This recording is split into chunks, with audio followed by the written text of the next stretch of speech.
ending one of the largest strikes in Canadian history. We'll tell you what it took to end the strike and what this means for your immigration journey. Hello and welcome to My Consultant, your place for the latest in Canadian immigration news. In this week's episode, we're covering the most recent ExpressEntry Draw. Next, the end of the federal workers' strike, followed by Canada's need for foreign farmers. Stay with us as I briefly share Canada's initiative to increase Francophone immigration, and Tina will break down Canada's immigration spikes. This week's episode of My Consultant is brought to you by Scotiabank.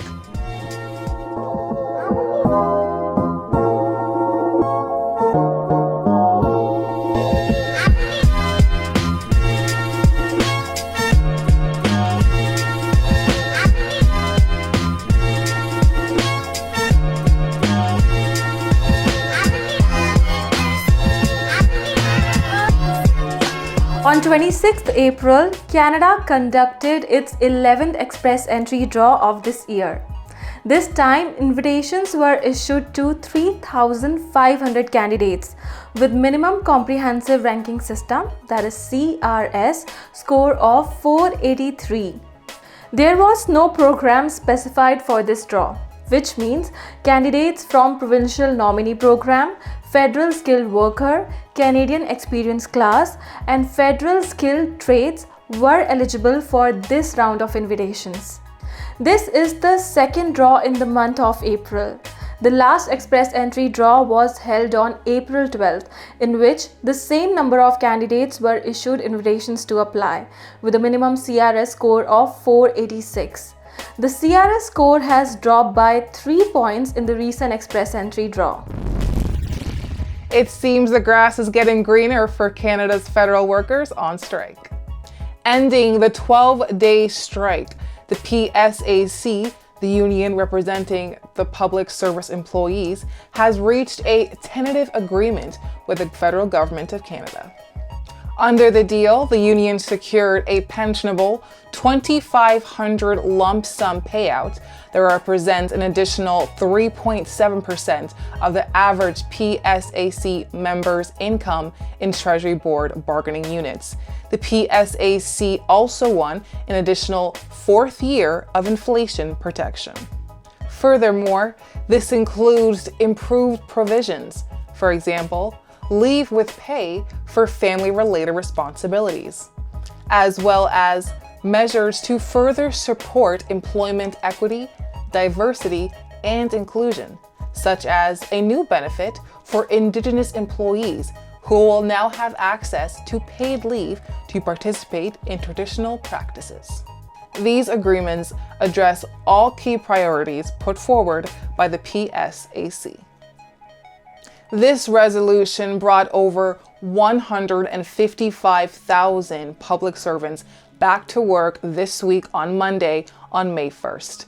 This includes employees from Canada's Immigration Department, the IRCC, Immigration, Refugees, and Citizenship Canada. The return to work has restored processing. Significant services that were suspended due to the strike, such as passports, the processing of applications, citizenship ceremonies, and in-person appointments, have all resumed, but delays should be expected. Keep in mind, 35,000 members of the CRA, the Canada Revenue Agency, are still on strike across the nation as of May 1st. As negotiations resume with a new mandate from the CRA to reach a fair contract. Canada needs 30,000 immigrant farmers over the next 10 years to take over the existing farms' operations or to start their own farms. According to a report published by RBC, Canadian agriculture industry is heading for a shortfall of operators and laborers, and those left are getting older. In 2001, Canada had 346,000 farmers with an average age of 50. However, in 2021, the number of farmers dropped by 262,000, while their average age rose to 56. By 2033, 40% of Canada's farm operators will retire, leading to one of the biggest labor and leadership transitions in Canadian history. To fill this gap, the RBC report recommends that Canada should update its immigration system to specifically bring farm-focused immigrants. Calling all Francophones. In order to grow the French language in Canada, the Liberal government is developing a new policy on Francophone immigration.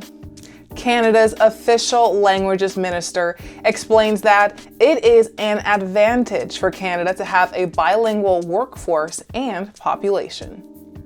The languages minister shares the government also wants to recruit Francophone teachers, with hopes this ensures Francophone minority communities have good access to French language education. She confirms the government recognizes that there is a labor force shortage when it comes to bilingual workers, and the policy aims to ensure that immigration efforts remain well-resourced into the future. The new Francophone immigration policy is part of the 5-year 2023 to 2028 action plan for the official languages. The Minister of Official Languages was quoted saying, "I am proud to unveil the new action plan for official languages 2023 to 2028, a plan that reflects priorities and the vision of Canadians consulted over the past year." She continues explaining, "It differs in its stronger commitment to reverse the decline of French and support our official language minority communities with more ambitious funding than ever. These historic investments will allow us to establish the conditions to ensure real equality of our two official languages in Canada." The action plan includes investments totaling more than $4.1 billion over the course of 5 years. This is the largest amount provided by a government in the area of languages. The investments specified are based on the following themes. Briefly, as follows. 1. Accelerate the restoration of the demographic weight of Francophones through Francophone immigration. 2. Promote lifelong learning opportunities for our two official languages. 3. Support the vitality of official language minority communities. And 4. Build on positive government action to support communities. The Government of Canada will work with provincial and territorial governments, including stakeholders, to implement the action plan. The number of immigrants in Canada has increased by 40% in the first 2 months of this year, showing a strong interest in immigration to the country. According to a recent data released by IRCC, in the month of January and February, over 100,000 new permanent residents came to the country, marking a new record. This number has risen significantly compared to the 2022 levels, when last year in the first 2 months, around 72,000 new permanent residents were settled in the country. So far this year, the smallest provinces in Canada are showing the biggest percentage growth in immigration. In Newfoundland and Labrador, immigration is up by 307.7% for the first 2 months of this year, compared to the same period last year. Elsewhere in Atlantic Canada, Prince Edward Island has seen immigration spike of 116.8%, New Brunswick 79.4%, and Nova Scotia has welcomed 41.4% more newcomers so far this year compared to the first 2 months of last year. Immigration growth is also high in Manitoba, which welcomed 89.1% more new permanent residents so far this year, compared to January and February last year. But Saskatchewan has beat that with a spike of 93.2% in new permanent residents over the same periods. British Columbia experienced an increase of 27.7%, while Ontario, which is the most populous city in the country, was up by 22.7%. Half of the Ontario's immigrants reached the country through economic programs such as Ontario Immigrant Nominee Program, Canadian Experience Class, Caregiver Program, Rural Program, and Federal Skilled Worker Program. The city's immigration rates are related to the strong year of immigration it experienced in 2022.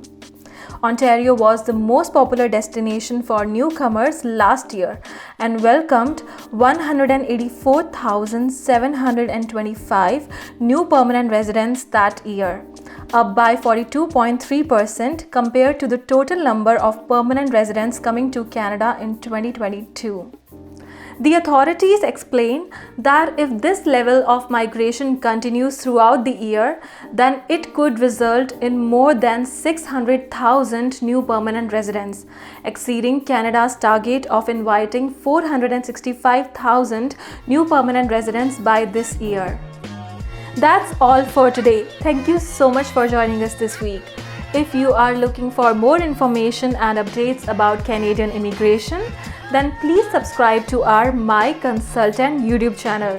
You can also visit our website MyConsultant.ca, where you can find an authorized immigration and citizenship consultant. I am Tina Batra. And I'm Tashina Thompson, and we'll see you next week.